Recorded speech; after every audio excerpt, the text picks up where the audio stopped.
Olá, Salto para o Futuro está entrando no ar pela TV Escola. Um desenho produzido por uma criança pode mostrar a concepção que ela tem do espaço. A partir dos desenhos infantis, o professor pode desenvolver um trabalho com a linguagem cartográfica, especialmente nas séries iniciais do ensino fundamental. Mas como estabelecer um paralelo entre os desenhos das crianças e os mapas? Este é o tema do primeiro programa da série Cartografia na Escola. Para o debate, estão aqui no nosso estúdio a professora da Universidade Estadual de São Paulo e consultora desta série, Rosângela Doim de Almeida. A professora da Universidade Federal Fluminense, Tomoko Ida Paganelli, e o professor da Unicamp, Venceslau Machado de Oliveira Júnior. E ao vivo, direto do Maranhão, o professor Alexandre Fonseca também participa do debate. E eu conto ainda com um convidado muito especial. Você, participe do Salto para o Futuro. Representar através de desenhos o espaço da sala de aula. Foi essa a proposta da professora Giovana Aparecida dos Santos, de uma escola pública de Rio Claro, interior de São Paulo. E tudo começou com uma democrática votação. Veja a reportagem. Então agora nós vamos elencar algumas coisas que são importantes para ter no desenho. O armário, as carteiras, a lousa, a mesa. A proposta da professora Giovana Aparecida dos Santos, da Escola Municipal de Ensino Fundamental, professor Luiz Martins Rodrigues Filho, trazia um desafio para os alunos desta turma de terceira série: desenhar a sala de aula como se ela estivesse sendo vista de cima. O objetivo é que eles tenham, assim, um primeiro contato com um desenho que veja de cima, que seria o aspecto para trabalhar posteriormente o mapa. Depois de escolherem com a professora quais os móveis e objetos da sala de aula que deviam ser desenhados, os alunos começaram o trabalho. Aos poucos, diferentes pontos de vista surgiram no papel. E quem diria, até a nossa equipe foi parar em alguns desenhos. Toda a concentração dos pequenos desenhistas e os olhares atentos demonstram que a tarefa não é das mais simples. Apesar de estarem diariamente na sala de aula, a ideia de produzir um desenho numa perspectiva diferente da habitual requer muita atenção dos alunos. Porque você representar um armário visto de cima, que é uma coisa que eles não veem, é uma coisa mais complicada do que a mesa, que dá para eles olharem e ver o ponto de vista, né, de cima. As dúvidas são principalmente sobre os objetos que podem ou não ser vistos de cima. Menos assim, a luz, paredes, pode desenhar a janela assim, retina. Então, a luz, se você está vendo de cima, será que você consegue enxergar? Não? Então aí não tem como colocar no desenho. A cortina, a janela, se você consegue enxergar do seu ponto de vista, aí você desenha. O que é que dá pra gente ver da sala de aula no seu desenho? A lousa, parede, janela, porta, o armário, a porta. Eu estudando, meu colega, a Cari, minha outra colega e a professora e a Taline, e a professora passando lição assim pra gente copiar. Em seguida, a professora começa a próxima etapa da atividade, a análise dos desenhos. Por meio de detalhes como a quantidade de carteiras, eles comparam as diferentes perspectivas. Pessoal, olhando para esse desenho, nós olhamos para a cadeira e ela está em que posição? Então vamos lá, como é que é, Carol? Assim, tá de frente pra ela. Isso, ficou de frente para ela. E aí ela desenhou, né? Por que você acha que cada um desenha a sala de aula de um jeito? Porque cada um tem o seu desenho. Cada um pode desenhar do jeito que acha. O próximo passo, estou pensando em fazer com eles a maquete da sala de aula, usando sucata, né? Para depois eles estarem fazendo o mapa da sala na projeção em celofane.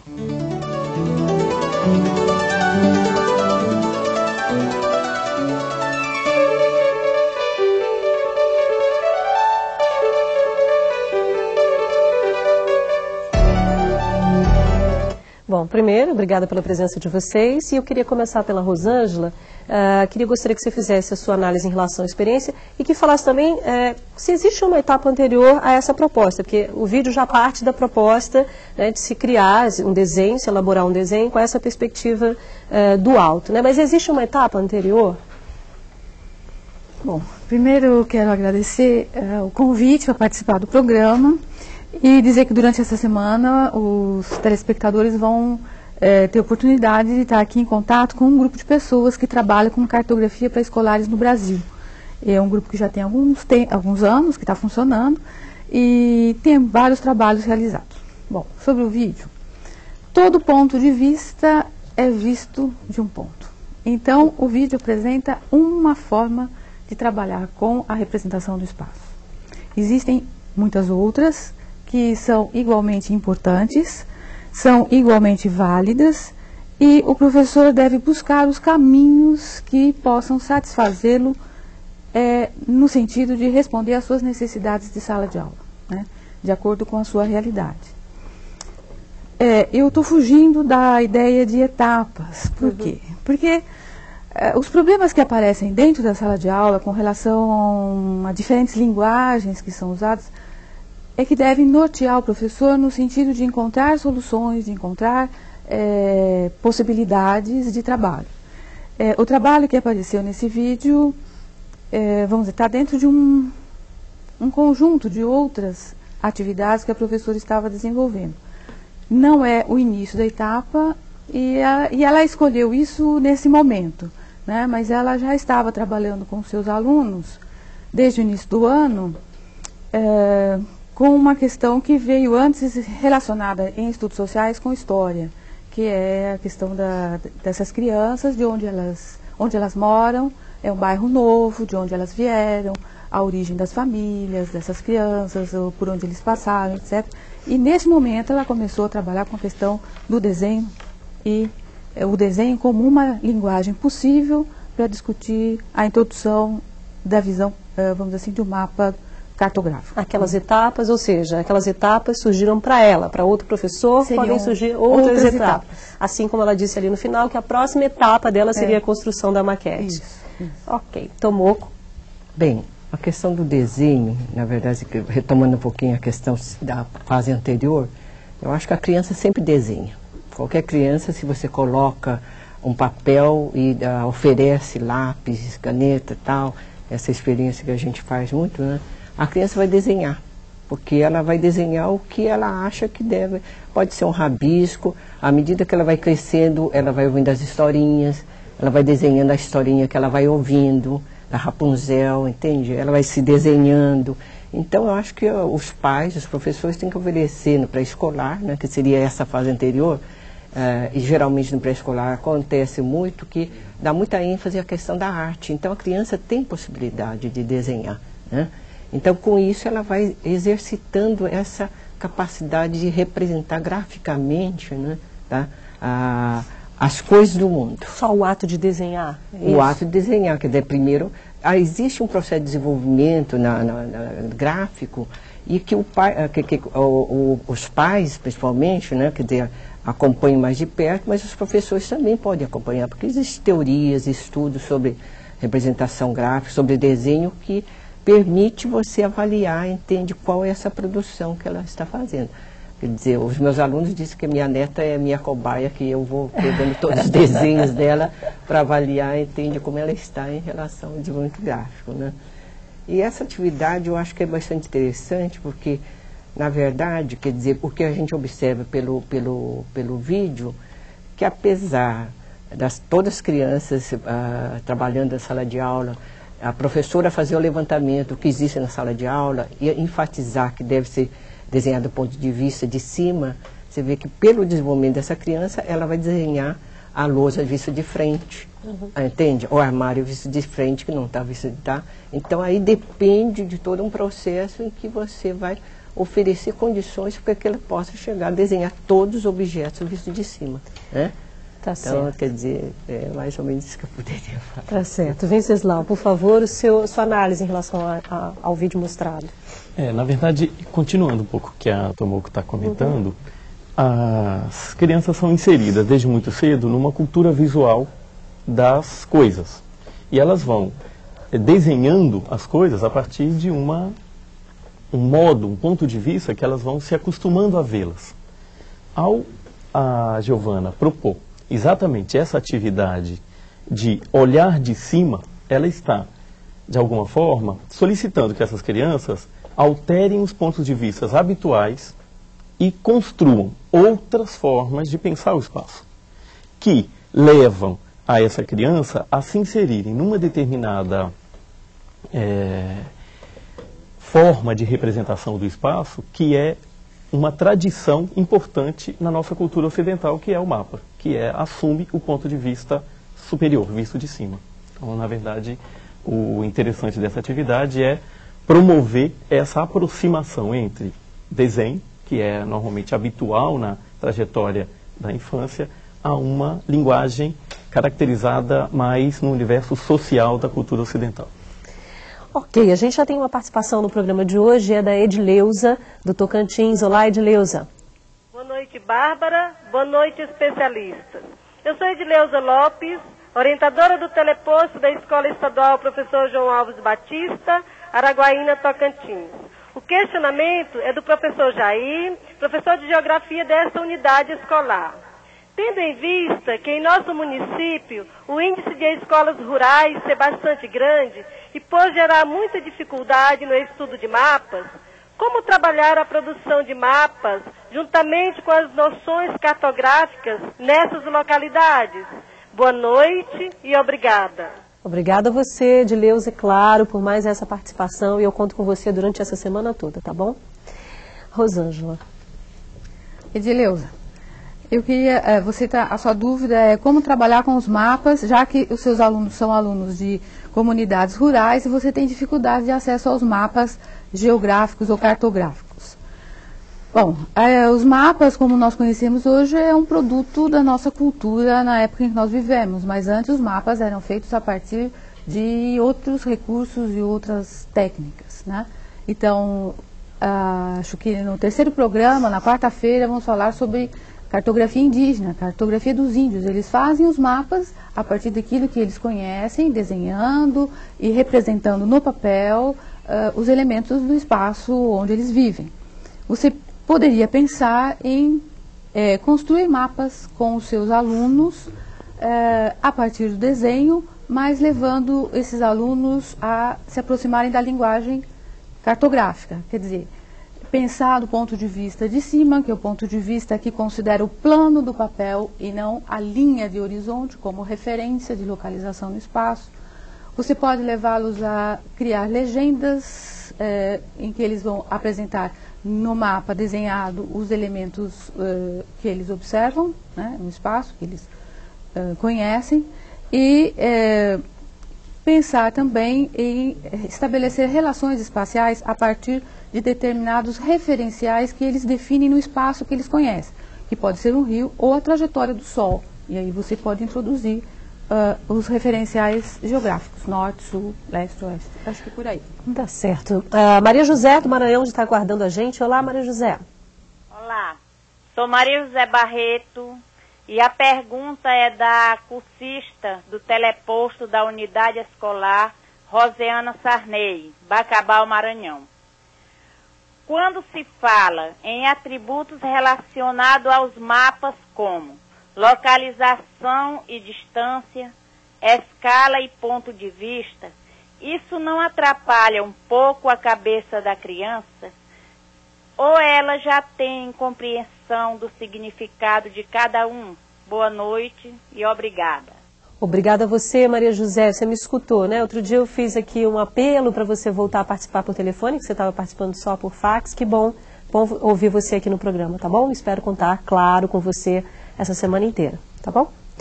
Tomoco. Bem, Maria José, eu acho que você tocou em alguns pontos importantes, de fato, em relação ao mapa. A questão da localização, a criança, desde o momento em que ela, vamos dizer assim, ela nasce, ela está construindo essas noções espaciais, né? Porque ela sabe, por exemplo, posteriormente ela sabe se ela está dentro da sala, no jardim, se ela está fora, se está dentro. Então, a própria linguagem, pela própria linguagem, ela está utilizando noções de localização, né? Só que essas noções de localização, ela tem, vamos dizer, tem especificidade. Então, uma criança vai usar então, alguns tipos de relações que ela tem domínio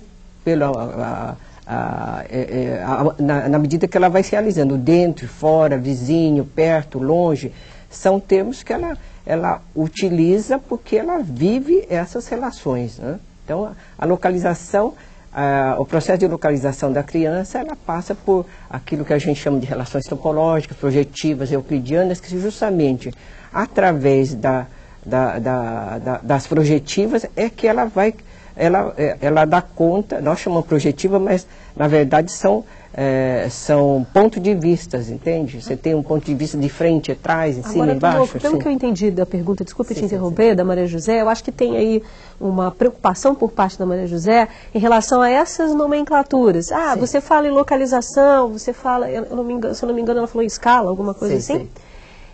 Essas nomenclaturas para criança talvez ainda cause um estranhamento. Eu queria ouvir um pouquinho a Rosângela também em relação a isso. Se isso talvez, a forma como você aborda o assunto com a criança, ainda crianças com aquela idade que a gente viu ali no vídeo. Olha, eu acho que a Tomoko estava indo numa boa direção, falando que a criança tem essas noções, já desde muito pequena ela já desenvolve. Quando a gente diz escala, ponto de vista, localização, distâncias, nós estamos falando com o professor. Quem tem que saber o que está fazendo e por que está fazendo e o que significa isso é o professor e não a criança. O professor tem que saber para orientar o trabalho que faz com os alunos e interpretar e avaliar esse trabalho. Eu acho que é isso. Então não é o professor chegar para os meninos e falar, bom gente, hoje nós vamos aprender escala. Não é isso. O professor tem que saber quando ele está trabalhando com escala. Tá certo. Michele aqui do Rio de Janeiro está aguardando. Oi, Michele. Boa noite. Sou cursista Michele do Instituto de Educação, falo no teleposto CEPAC de São João de Meriti, com a orientadora Nazaré e os alunos do Instituto. Que estratégias e recursos pedagógicos poderemos utilizar para despertar no aluno o interesse pela leitura de mapas? A leitura correta deve ser feita com o mapa pendurado na parede ou em cima de uma mesa. Obrigada e boa noite. Obrigada, Michele, por essa participação do programa de hoje e eu espero ouvir você mais vezes aqui no Salto, tá bom? Venceslau, ainda existe essa questão de se ver mapa, abrir mapa na sala de aula e ter essa obrigatoriedade de fazer essa leitura? Ainda é uma prática comum na escola? Olha, com certeza existe essa prática e me parece que essa preocupação que ela levanta é interessante, principalmente vinculado ao fato de que quando se começou a propor muitas vezes que não se utilizasse mapas exclusivamente murais, ou seja, pendurados na parede, é porque o norte ficava para cima. E dava-se sempre uma ideia de que havia uma posição da esfera com relação ao espaço. Quando se pensa em colocar os mapas no chão, é exatamente para que se possa girar o mapa, se possa construir o para cima, tanto com o sul quanto com o norte, talvez com o leste, talvez com o oeste, enfim, que o mapa seja visto como uma representação que codificou o norte para cima, mas que é interessante que se faça exercícios tanto com os mapas murais, na condição convencional que se coloca os mapas, quanto se trabalhe principalmente, inicialmente, com outras posições variáveis. De preferência que se pegue mapas mais antigos, como, por exemplo, mapas árabes, em que o sul é que está voltado para a parte de cima da folha. Ok, a gente tem perguntas com a Mônica, né, Mônica? Tem o fax da Tânia Colodete, do Teleposto do Instituto de Educação Governador Roberto Silveira. Quais as dicas para os alunos transferirem o que vem do trajeto de casa para a escola através do desenho? Temos experiência de que muitos possuem dificuldade de registrarem o visual, optando somente pela fala. A Tânia voltou a participar com a gente, né, Tânia? Que bom que você voltou, você estava sumida. E a gente gostou muito de saber que vocês reativaram aí as atividades no teleposto, tá bom? Bom te ouvir, bom te saber que você mandou perguntas pra gente. Rosângela. Bom, desenho e fala são linguagens. Então, se a necessidade inicial de falar é de falar sobre por onde eu vou, por onde eu passo, o que eu vejo, onde as coisas estão, de que tamanho elas são, o que está à direita disso ou daquilo, o que está atrás, na frente, o que vem antes, o que vem depois, né? Eu estou falando, mas eu estou usando relações espaciais. Depois eu posso desenhar.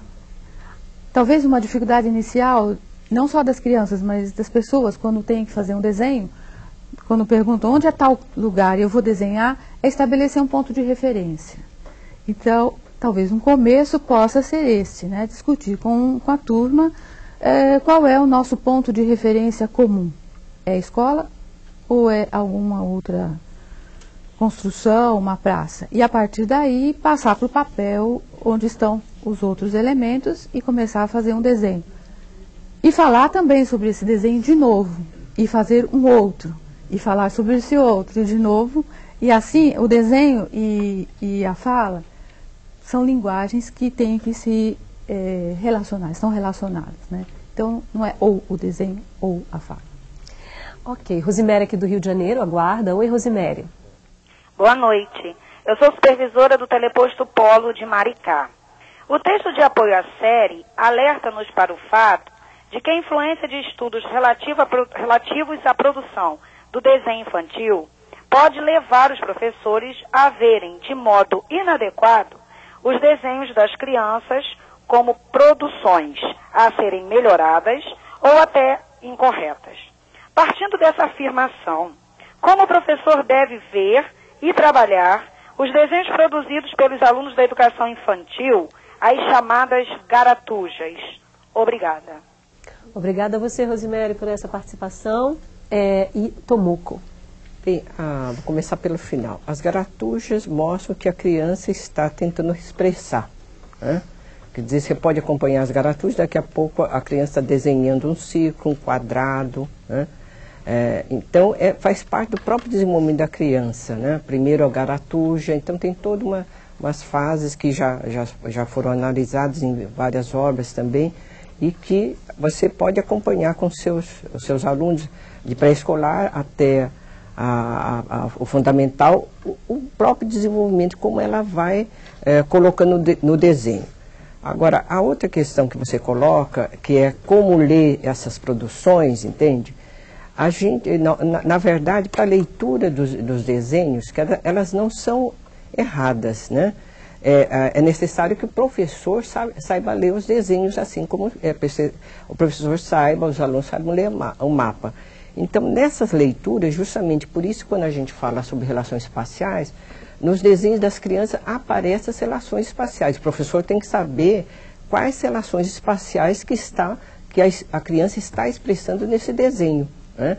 Essa é uma forma, existe toda a teoria piagetiana, dá o instrumental para você ler, entende, que tipo de relações espaciais, por exemplo, no caso dos desenhos que fizeram no primeiro vídeo, entende, eu posso analisar que tem relações tipos topológicos, projetivas, que é o ponto de vista, e euclidianas, que é o quadrado, o retângulo. E também analisar o que ela está representando. Tá certo. Né? Ok, depois do intervalo, vamos descobrir como uma maquete pode ajudar no trabalho com os conteúdos de cartografia. Salto para o futuro, volta já. No primeiro bloco do programa, vimos uma reportagem que mostrava o trabalho com a cartografia a partir de desenhos que representavam o espaço da sala de aula. Na atividade que vamos acompanhar agora, também realizada numa escola de Rio Claro, em São Paulo, os desenhos deram lugar às maquetes. Mas para que servem as maquetes? Para ter uma forma organizada de se olhar algum objeto ou recipiente de uma maneira mais completa. Escola Municipal de Educação Infantil e Ensino Fundamental Antônio Maria Marrotti. Aqui acompanhamos o trabalho com a linguagem cartográfica na construção de maquetes. Um trabalho com objetivos bem traçados pela professora. O que eu quero trabalhar com eles é que eles percebam a localização, a perspectiva e a noção de escala, que foi uma dificuldade que eu observei nos trabalhos anteriores deles, quando eles fizeram a representação do trajeto casa-escola. E esses trabalhos trouxeram um desafio: representar o trajeto numa outra perspectiva. Na hora de pôr no papel o caminho que fazem todos os dias de casa até a escola, surgiu uma dificuldade. Como desenhar casas, prédios e outras construções como se estivessem sendo vistas de cima? Aí surgiu a ideia de montar uma maquete da sala de aula. E surgiram também muitas descobertas. A ideia é que eles descobrissem, por exemplo, que essas coisas têm formas e vistas de cima elas tomam outras formas. O primeiro passo, claro, foi começar a construir a maquete. Utilizando materiais como papelão e caixas de fósforos, os alunos deviam reproduzir o ambiente da sala de aula. Mas antes, era preciso resolver um pequeno problema. Vocês estão contando o número de carteiras e não tem para todo mundo. Podem ficar tranquilos, vai ter. Vocês vão descobrir por que vai ter. A saída foi experimentar formas para que o número de caixas disponíveis fosse suficiente para representar as carteiras da sala de aula. E logo depois, alguns grupos começaram a propor soluções. O que aconteceu na caixa de vocês? O problema era a falta de espaço na caixa. Então pensamos que dava para cortar a caixa em duas metades para sobrar mais espaço dentro dela. Quando as maquetes ficaram prontas, noções como localização puderam ser exploradas. Neste grupo, por exemplo, a professora perguntou se o aluno Bruno poderia apontar o lugar em que ele senta. Depois, Mônica perguntou aos outros componentes da equipe se a carteira do colega ficava na parte de trás ou na parte da frente da sala de aula. Para facilitar, um pincel foi colocado no centro da maquete. Aonde é o seu lugar, Bruno? Aonde você estaria? No meio? Pois não é? À frente ou atrás? No meio mesmo? A etapa da planificação veio logo em seguida.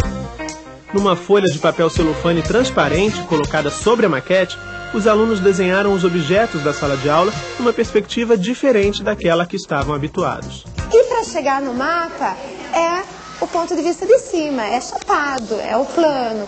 Eu acho que com a maquete vai ser possível eles perceberem isso.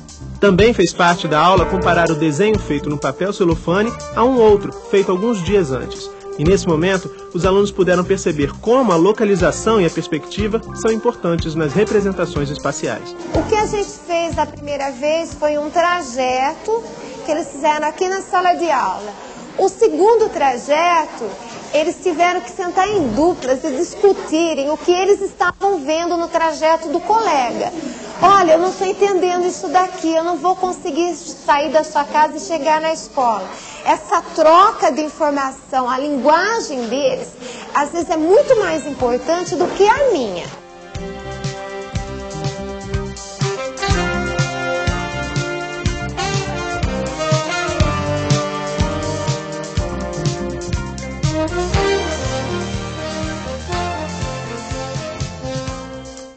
Bom, Rosângela, eu gostaria que você comentasse essa atividade que acabamos de mostrar e principalmente essa última fala da professora, que ela diz da importância dessa troca. Você comenta isso no boletim, no texto que consta do boletim hoje, da importância de fazer a comparação, trocar de repente com outro colega, né, o trabalho que ele fez, e um comparar o trabalho do outro. Agora, essa comparação, essa análise do colega, tem que ter uma mediação do professor ou ela é livre? Como é que funciona isso?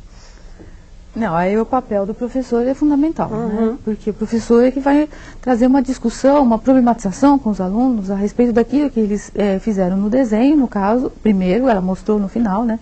A maquete e a projeção sobre o papel celofane sobre a maquete, né? O que eu queria falar para os professores é que essa é uma sugestão de um caminho que o professor pode seguir para chegar no mapa. Existem outros caminhos, tá? Por exemplo, no último programa, com a fotografia aérea, é um outro caminho que pula a maquete. Eu acho que pode pular a maquete, ou não, né? O mapa é uma linguagem mais codificada, né? Então, o domínio dessa linguagem não é fácil para qualquer pessoa que queira entender o mapa. O trabalho que ela fez está levando os alunos a uma aproximação através da maquete, do mapa, do desenho que eles fizeram e do papel celofane, da projeção, vamos dizer assim, aquilo que faz parte do mapa. O que é? O ponto de vista, a redução dos objetos, né, a localização dos objetos. Então, o mapa é uma linguagem que tem que ser aprendida na escola. E daí a mediação do professor é fundamental. Ou seja, o que a gente viu ali no vídeo são as crianças estão trabalhando a partir de desenhos, mas já estão discutindo elementos de um mapa, da cartografia. Já, e isso eu acho que é importante também que fique claro para os professores que é um contínuo de trabalho. Quer dizer, entre as diferentes atividades, entre as diferentes atividades e temas que os professores desenvolvem, a questão do uso do mapa e das relações do mapa com outras linguagens vai aparecendo, né, vai surgindo, né, nessa dinâmica que vai acontecendo na sala de aula. A visão de que uma coisa tem que vir antes da outra, eu acho que ele não é desejável. Ok, a gente tem perguntas com a Mônica, não é isso, Mônica? Eu tenho um e-mail da Ciseni Narciso, da TV Escola de Anápolis, Goiás. Nas séries iniciais, as crianças não têm noção de espaço gráfico. Percebemos que os desenhos não são distribuídos no espaço disponível. Existe alguma relação com a personalidade ou é próprio da idade da criança? Tomoco? Bem, eu acho que a criança ela tem uma noção do espaço gráfico. Ela vai se apropriando desse espaço, né? Vai conquistando esse espaço, da forma de desenhar, de utilizar mais a parte de cima, mais a parte de baixo, entende? Mas ela vai conquistando esse espaço do papel também, né? Para desenhar. Agora, essa relação entre o desenho, né? Quer dizer, o espaço gráfico e que ela levanta personalidade, a gente observa em alguns desenhos, né? Você pode observar que, às vezes, uma criança muito tímida desenha, ou faz um desenho menor, né? Ou se representa, né? Dentro de um desenho de um grupo, mais no cantinho. Então, uma criança mais expansiva, ela se enfeita, né? Desenha maior. Eu acho que os psicólogos analisam, né? Quer dizer, e nós temos uma atividade que a gente faz sobre a turma, em que a pessoa se desenha, mesmo o adulto, não só a criança. E aí você pode notar qual o espaço que a criança e o adulto se apropria para dizer, olha, esse aqui é meu espaço nessa folha. Né? Eu acho que isso é um dado que a professora tem que observar. Né? Ok, Andréia de Roraima, aguarda. Olá, Andréia. Falo do teleposto da Coordenação de Educação à Distância de Boa Vista, Roraima, e a pergunta é a seguinte: como voltar a atenção da criança desenhista para a cartografia, sendo que esta só tem interesses em desenhar seres virtuais ou super-heróis na TV? Boa noite a todos e obrigada. Obrigada, Andréia, por essa participação, e é claro que eu conto com você essa semana nessa série, tá bom? Venceslau, temos aí um cartunista e um chargista, talvez. Pois é. Na verdade é o seguinte, me parece que é uma questão muito interessante, porque o programa está voltado para pensar a cartografia, que é uma linguagem desenvolvida para representar a Terra, esse planeta. Quando ela coloca uma questão dessas, que são seres extraterrestres, quer dizer, me parece que ela acaba criando uma possibilidade de desenvolvimento ou de pensar essa linguagem criada para a Terra, desenhando outros planetas, outros mundos, levando em consideração, na verdade, não o que vai representar como real, mas as características do mapa. Ou seja, se o menino, por exemplo, coloca proporcionalmente, ou seja, se utiliza da relação entre todo e a parte, para colocar os seres extraterrestres. Se ele distribui as coisas no papel, e se ele encontra a relação de localização entre um ser e outro. Sempre me lembra, quando fala dos seres extraterrestres, o Calvin, a história em quadrinho, que na verdade ele também representava, e é sempre a escola, e a professora é um ser extraterrestre.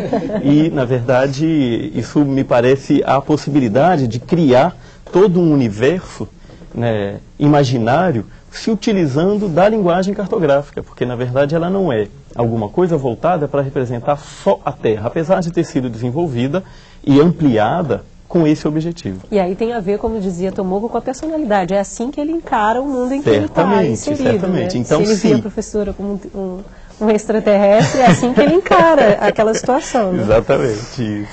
Ok. A Saeli, do Tocantins, aguarda. Olá. Oi, Oi, boa noite. Meu nome é Faeli, eu sou orientadora de aprendizagem do Teleposto do Centro Estadual de Educação La Salle, de Augustinópolis, Tocantins.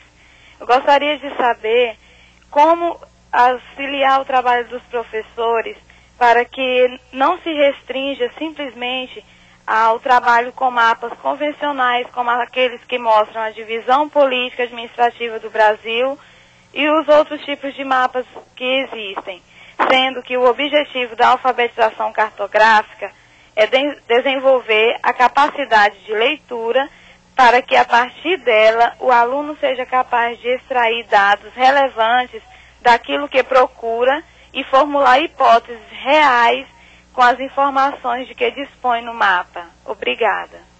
Obrigada, Saeli. Obrigada por essa participação. Espero ouvir você mais vezes aqui, tá bom? Venceslau.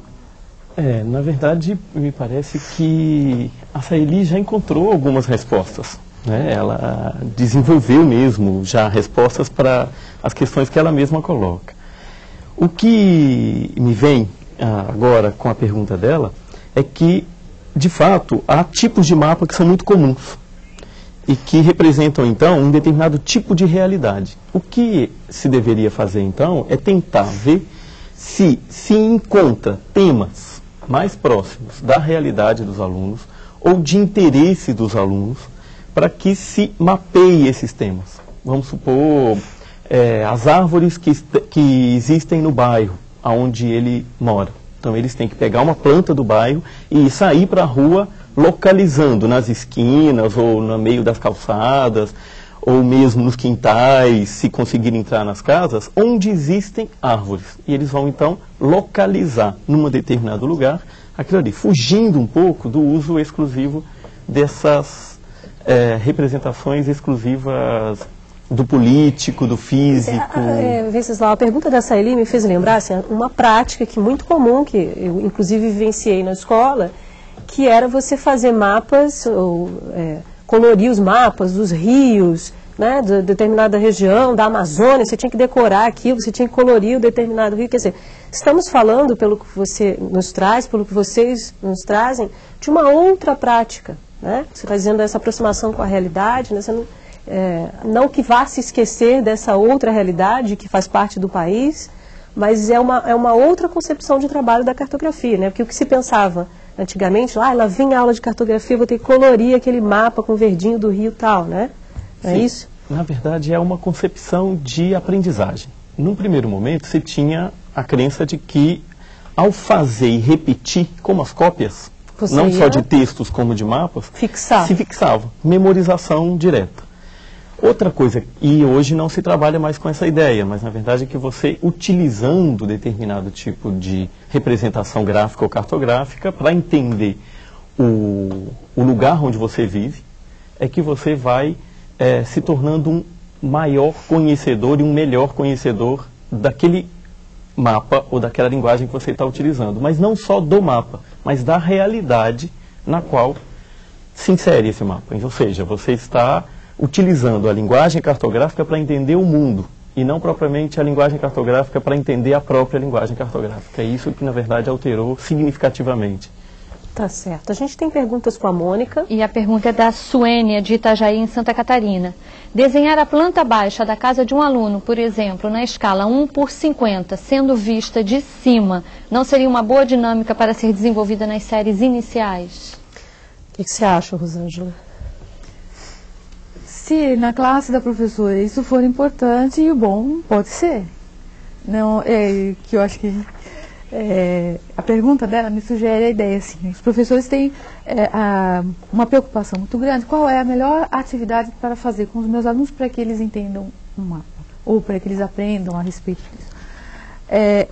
É uma questão importante, fundamental, mas ela não é descolada daquilo que acontece normalmente dentro da sala de aula e que vem das necessidades e dos questionamentos que os alunos trazem, né? Então, se eles têm como uma necessidade, ou se eles querem fazer a planta da casa deles, muito bem, eles podem fazer. Agora, eu queria dizer assim, a escala 1:50, 1:10, 1:100, está levando em conta uma relação matemática, né? Bom, se o aluno é capaz de entender o que significa essa relação matemática, muito bem.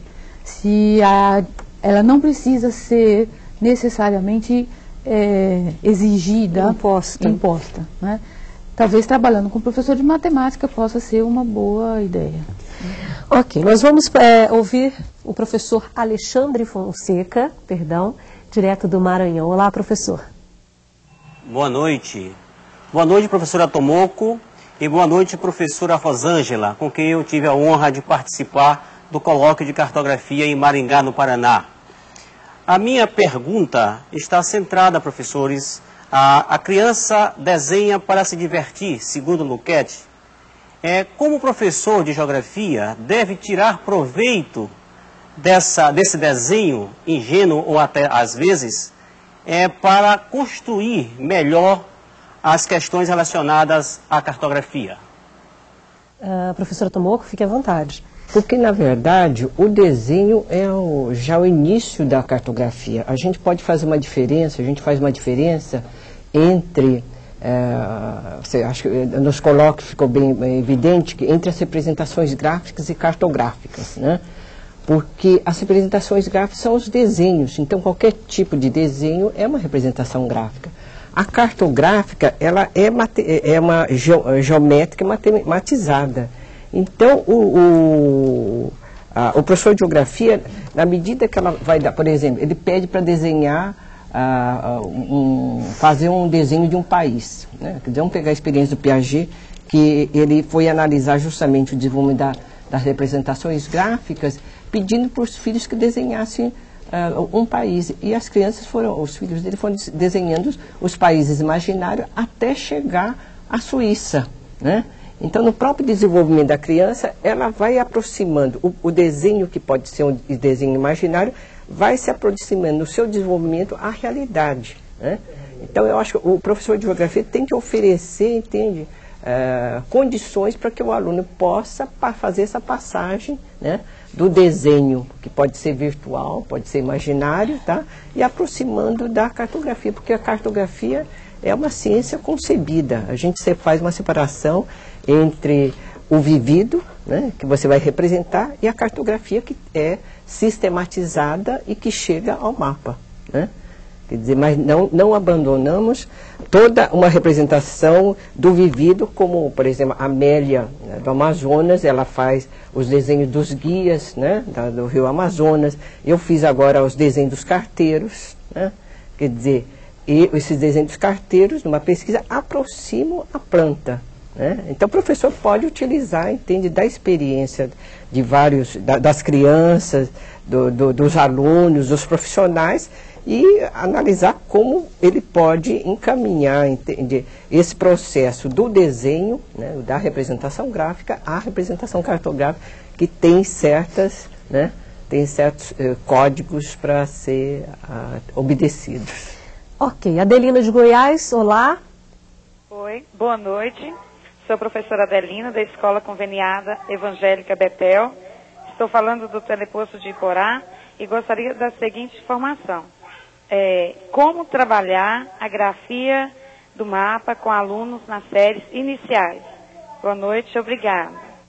Obrigada a você, Adelina, e eu conto com você mais vezes aqui no Salto, tá bom? Eu e o Marcos.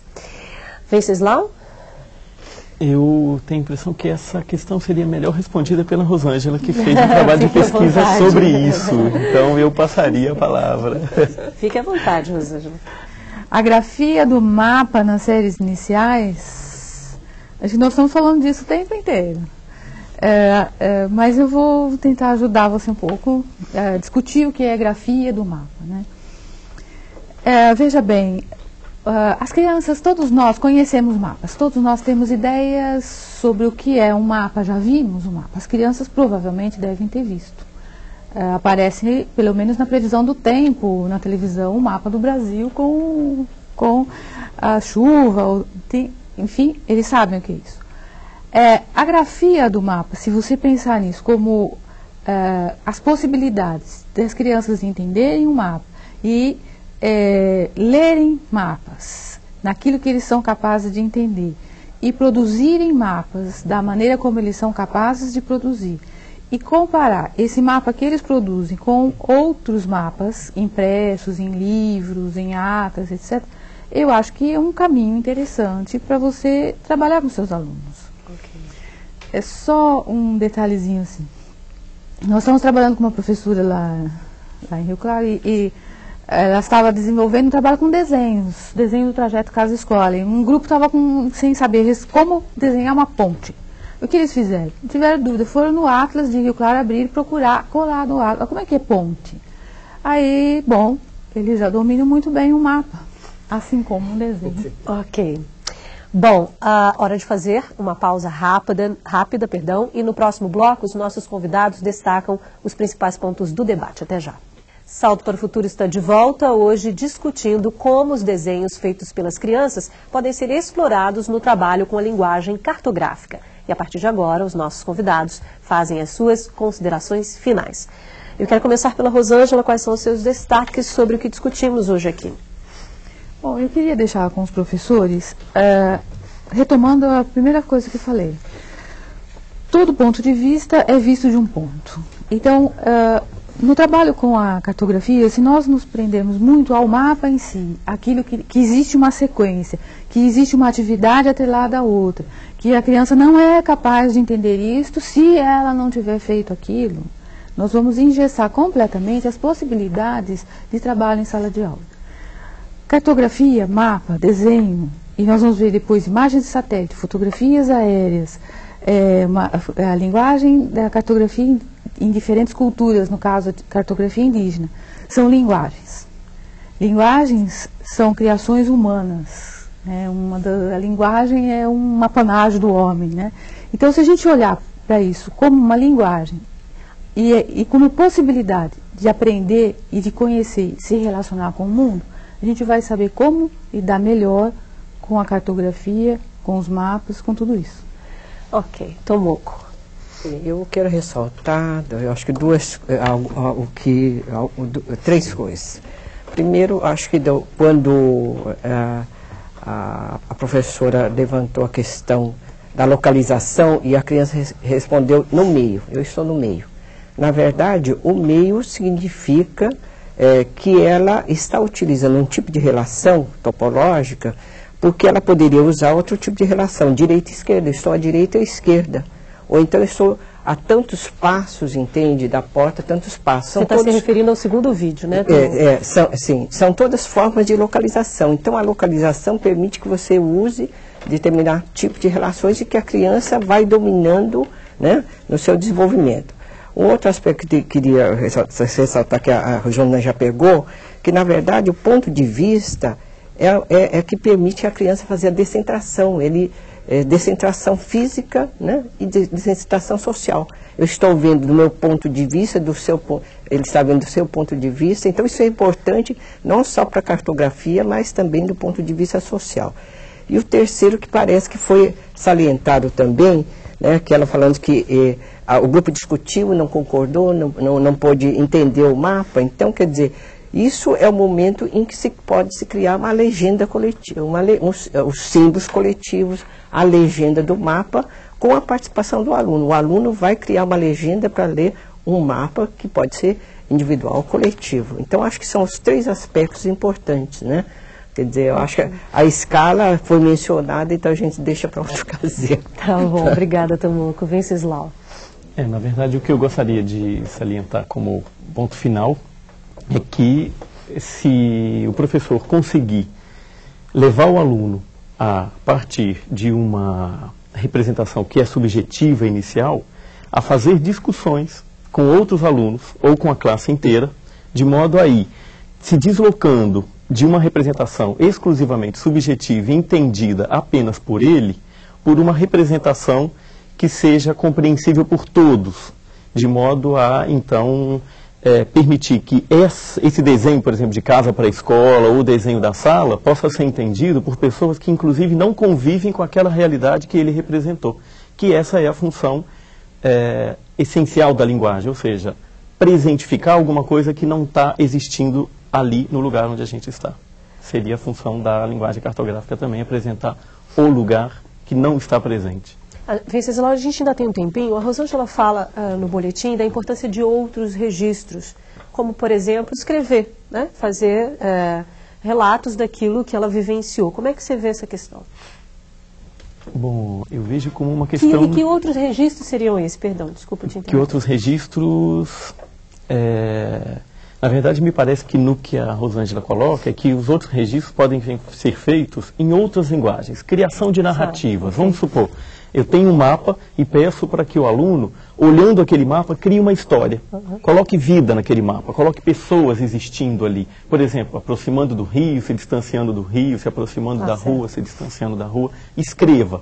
E depois faça um desenho, depois escreva outro texto e assim sucessivamente. Registros, né? Tá bom. Diversas linguagens. Obrigada, Venceslau. Bom, chegamos ao final do primeiro programa da série Cartografia na Escola. Eu quero agradecer as presenças da Rosângela Doim de Almeida, professora da Universidade Estadual de São Paulo e consultora desta série, da Tomoko e Ida Paganelli, professora da Universidade Federal Fluminense, e do Venceslau Machado de Oliveira Júnior, professor da Unicamp.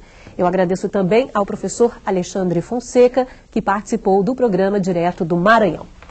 Bom, professor, visite o site do Salto para o Futuro na internet. Lá você encontra os textos dos boletins, o cronograma de exibição das séries e ainda pode nos enviar os relatos das experiências bem-sucedidas na sua escola. O endereço é www.tvbrasil.com.br/salto. No programa de amanhã vamos discutir o trabalho com as noções cartográficas. Não deixe de ver e de participar. A gente se vê.